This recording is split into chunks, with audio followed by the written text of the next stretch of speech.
inşallah minik ilahi grubumuzun okuyacağı bir adet ilahi de sizlere baş başa bırakıyoruz.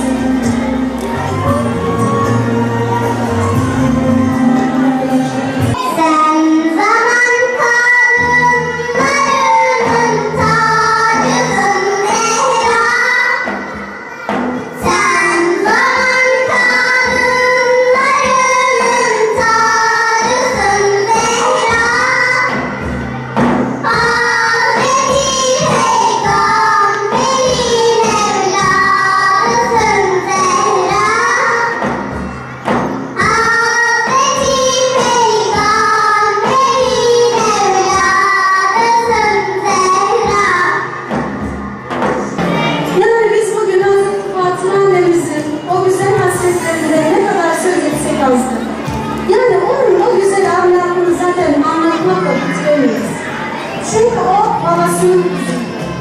Biraz da akıllı ve zeki oluşunu da değinmek istersiniz. Peygamber Efendimiz, ben ilmi şevkiyim. Ali de ilmin kapısıdır buyurmuştu ya Hazreti Ali hakkında. Hatta Hazreti Ebu Bekir ve Hazreti Ömer hilafetleri döneminde çözümü zor olan meselelerde bile diyor Hazreti Ali'ye fikir danışırlardı. İşte bu yüce insana, bu ilmin kapısına Resulullah sallallahu aleyhi ve sellem Efendimiz bir gün şöyle bir soru sorar. Ey Ali, Allah'ı seviyor musun? Hazreti Ali tereddüt etmeden evet dedi. Peki beni seviyor musun? Evet ya Resulallah dedi. Fatıma'yı seviyor musun? Hazreti Ali hiç tereddüt etmeden evet seviyorum dedi. Peki Hasan ve Hüseyin'i? Onları da seviyorum ya Resulallah. Hazreti Resulullah sallallahu aleyhi ve sellem ey Ali, bir tane sevgi ise 4 tane, bir kaybediyor 4 sevgiyi nasıl sığdırabilirsin? Hazreti Ali diyor, bu soruya verecek cevabı bulamıyor. Hani ilmin kapısı ya, gerçekten Resulullah sallallahu aleyhi ve sellem Efendimiz'in yanı başında büyümüş, onun evinde büyümüş. Ve diyor, gün boyu derin düşünür Hazreti Ali Efendimiz. Öyle ki eve vardığında Hazreti Fatıma annemiz ilk bakışta diyor, onun bir sıkıntısının olduğunu anlıyor.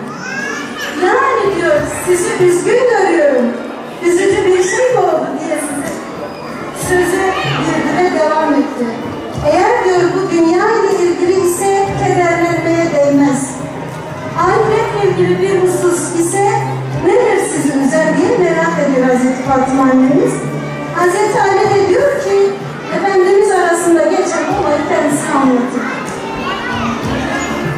Fatıma şöyle deseydin ya Ali dedi ve devam etti. Ya Resulallah, ben aklım ve imanımla Allah'ı, ruhum ve imanımla sizi, insani nefsimle Fatıma'yı ve babalık şefkatimle de Hasan ve Hüseyin'i seviyorum deseydim.